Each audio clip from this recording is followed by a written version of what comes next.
انسان جو پیدا ہوا پہلے آدم سے، تو کون انسان تھا؟ اور سب سے پہلے اس حمد والے شکر والے کیفیت میں سب سے، کیونکہ یہ سارے باتیں اس شکر اور حمد میں مضمر ہے جو رسول اللہ صلی اللہ علیہ وسلم فرما رہے ہیں. تو اب انسان جو ہے وہ سب سے پہلے آیا کب ہے؟ اس شکر میں، اس حمد میں. سب سے پہلے آدم علیہ السلام آیا. جب آدم علیہ السلام کے اندر اللہ تعالیٰ نے روح ڈال دیا، ابھی روح ناف سے نیچے نہیں گیا تھا، لیکن اوپر ساری چیزیں فعال ہو گئے تھے، دماغی قوتیں سارے فعال ہو گئے تھے. تو ان کو چھینک آئی.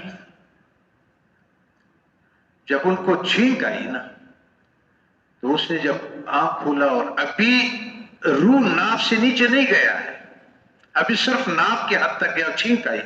تو انہوں نے پہلے جب یہ سب کچھ محسوس کر لیا کہ اللہ تعالیٰ نے مجھے مٹی سے پیدا کر دیا، میرے اندر اپنے روح ڈال دیا، اور مجھے اتنا لقد کرمنا بنی آدم، مجھے اتنا مکرم اور اتنا مقام دے دیا. تو اس کے منہ سے جو سب سے پہلے کیفیت نکلی اس وقت، اس نے بولا الحمدللہ.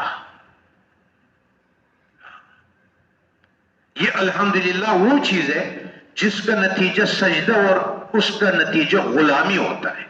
اتنا انسان ٹوٹ جاتا ہے کہ وہ اپنے آپ کو بندہ کہتا ہے. اس کو کہتا ہے بندہ.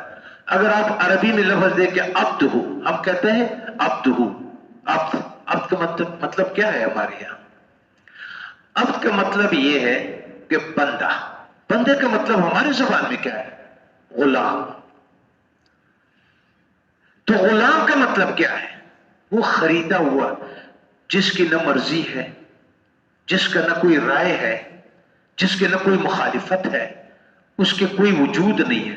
اس کا ایک بال بھی اپنے آقا کے رضا کے بغیر ادھر سے ادھر نہیں ہو سکتا. محمود غزنوی جب غلام لیتا تھا تو غلام سے وہ یہ فرماتے تھے کہ اچھا، انٹرویو خود کرتا تھا، پوچھتا تھا. تو غلام سے پوچھتا تھا ہاں بھائی کھانے میں کیا پسند کرو گے؟ تو ہمارے طرح جو ہوتے تھے وہ کہتے تھے جی یہ پسند کروں میں، یہ کھانا یہ کھانا. اچھا نام کیا رکھے آپ کے اوپر؟ فلانا نام مجھے بہت پسند ہے. پھر وہ فرماتے تھے اچھا کپڑا کون سا پسند کرو گے؟ تو ہم جیسے لوگ اس کو جو فوراً اپنے خواہش کو آگے رکھ لیتے تھے. جب وہ غلام آتا تھا جس کو غلامی کا پتہ ہوتا تھا، مقام کا پتہ ہوتا تھا، کیفیت کا پتہ ہوتا تھا کہ غلامی کسے کہتے ہیں نا، تو وہ کیا کرتا تھا؟ وہ کہتا تھا غلام کی کیا مرضی ہوگی کہ کیا کہے گا، جو آقا دے گا وہی کہے گا. جب اسے نام کیا رکھا جائے کہتا تھا غلام کی کیا نام ہوگی، جو آپ رکھیں گے وہی ہوگا. کپڑا وہ جو آقا پہنائے گا وہی کریں گے. تو عبد اور بندہ جو اللہ تعالیٰ نے فرمایا ہے وہ یہ کہ جب آدم علیہ السلام نے وہ چھینک ماری اور اس کو احساس جیسے ہو گیا تو وہ سب سے پہلے اس کیفیت میں داخل ہو گئے جس کیفیت کی میں بات کرتا ہوں. ہمارے ہر کام کے پیچھے کوئی کیفیت ہے. آپ اس نماز کے لیے آتے ہیں نا، مسجد میں کسی کیفیت کی تعداد ہے کہ میں عبادت کرنے جاتا ہوں. جب آپ کھانے کے لیے جاتے ہیں، کھانے کے لیے پیچھے آپ کی بھوک کی کیفیت ہے. جب آپ کوئی کپڑا پسند کرتے ہیں تو آپ کے اس کے پیچھے خوبصورتی اور پردے کا کوئی کیفیت ہے. تو کوئی ہمارا کام اس دنیا میں نہیں. آپ واش روم گندی جگہ ہے ادھر بھاگتے ہیں تو پیچھے کیا ہے؟ کوئی زور تو ہے نا، کوئی کیفیت تو ہے جو آپ کو ادھر لے جاتا ہے. تو جب آدم علیہ السلام اس میں پہلے تو چھینک آئی ان کو اور انہوں نے سب کچھ محسوس کر لیا تو انہوں نے کہا الحمدللہ. اب انسان تمام انبیاء جو ہے وہ اس بندگی اور اس عاجزی اور جو اس نے فرمایا الا الان شکرتنی یا داؤد، اے داؤد جب تم اس مقام پہ پہنچا کہ میں کچھ نہیں کر سکتا ہوں تو اس کے بعد کیا عاجزی ہے نا، بندگی ہے نا، غلامی ہے، تو تم نے حق ادا کر دیا، تم سمجھ گئے اس بات کو. اب تمام زندگی کا جو ہے امتحان وہ اس کیفیت کے امتحان ہے کہ آپ اس پر کتنا قائم رہتے ہیں. اگر آپ اس کیفیت سے ادھر ادھر ہو جاتے ہیں تو صبر بھی ختم ہو جاتا ہے. صبر بھی اس کے اندر آ گیا، قناعت بھی اس کے اندر آ گیا، عاجزی بھی اس کے اندر آ گیا، توکل بھی اس کیفیت کے اندر آ گیا، حمد والے کیفیت میں ہے. اب اندازہ لگائیں، طائف ہے، آپ نے چھوڑا کیا؟ ایک انسان کو جو حمد کا دعوت لے کر آیا ہوا ہے، آپ اس کو پتھر مار مار مار کر کے اس کے جوتوں کو خون سے بھر دیتے ہیں، وہ جم جاتا ہے، اور جب وہ نکالتے ہیں تو اس کے ساتھ سب کچھ نکلتا ہے۔ پیغام آ جاتا ہے کہ اگر آپ کا ہے تو میں اس دونوں پہاڑوں کو مار دوں کہ یہ اس قوم کو تباہ کر دے۔ وہ اپنی اس عاجزی والی بندگی والی کیفیت سے نہیں نکلتا، اس کو شکایت اور ناشکری نہیں آتی۔ وہ آگے سے کیا فرماتا ہے؟ ان کے نسلوں میں کوئی آئے گا،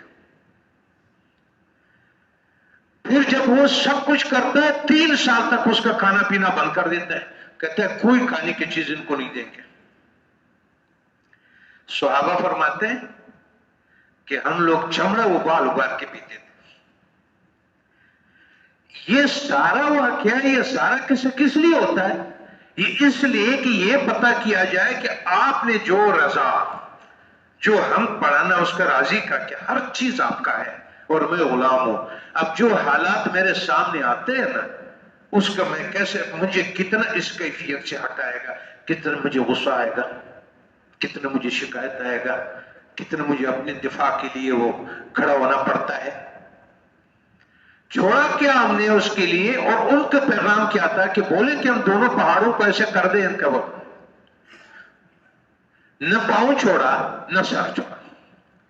سب سے ہمارے طب میں سب سے مشکل یہ جگہ ہے، سخت ہے، یہ اللہ نے ایسے بنایا حفاظت کے لیے، اور یہ دانت ہے، یہ والا دانت۔ جب آپ نے دیکھا ہوگا کوئی چیز ہم توڑتے ہیں نا تو ادھر سے نہیں توڑتے، ادھر سے توڑتے، کیونکہ یہ دانت کا ہڈی کے ساتھ بہت مضبوط تعلق ہے۔ جب وہ یہ دانت بغیر بیہوشی کو نکال دو، جب یہ لگا اور سر ادھر پیچھے لگ گیا تو اس سر وہ صحابہ یہ سمجھے خون اور کہ بے ہوش ہو گئے، کہ فوت ہو گئے، سارے جمع ہو گئے۔ جب ان کو ہوش آیا اور پتہ چلا کہ نہیں زندہ ہے، تو صحابہ نے کہا یا رسول اللہ، آپ کی یہ حالت کر دی ہے، ان کے لیے بد دعا کریں۔ تو انہوں نے ہاتھ اٹھایا، جب ہاتھ اٹھایا تو یہ سمجھ آئی کہ بھائی اب تو پتہ نہیں آسمان سے آگ برسے گی، زمین پھٹے گی۔ آج نبی نے ہاتھ اٹھایا تھا، انہوں نے کہا یا اللہ ان کو سمجھ دے دے، یہ نہیں سمجھتے۔ یہ کیفیت کیا ہے کہ دنیا کے کسی کیفیت نے آپ کو عبد ہو، وہ جو حمد والا ہم نے پڑھ لیا، جو آدم علیہ السلام نے آنکھ کھولا اس نے کہا الحمدللہ۔ یہی بات ہے کہ جنت والے آخر میں جب سب کچھ دیکھ لیتے ہیں اس کے منہ سے ایک لفظ نکلتا ہے الحمدللہ۔ تو پہلے آدم نے پہلے لفظ بولا اور جنت والوں نے آخر میں بولا جب ادھر دیکھا اس سفر کے دوران۔ لیکن اگر بیچ میں ہوا ٹھنڈی آ گئی، مشکل آ گیا، اب آپ کو جہاد میں بھی بھیجے گا، ذرا پتہ کیا جائے کہ آپ کتنا وہ حمد والے خانے میں آپ مضبوط ہے، پتہ تو چلے۔ تو اس نے کہا یا اللہ ان کو ہدایت دے دے، وہ ان کو نہیں ہٹا سکے اس کیفیت سے۔ تو اعلیٰ سے اعلیٰ درجے ہو گئے ہمارے نبی اس مقام میں، شکر و رضا والے اور حمد والے مقام میں۔ اس کے بعد آپ نے معراج تک پہنچے۔ انسان ہمارے جتنے بھی اس کے بعد امت محمد صلی اللہ علیہ وسلم کا بڑا مقام ہے، ان لوگوں کا ہے جو اس حمد اور شکر والے مقام میں جتنے مضبوط ہوتے ہیں۔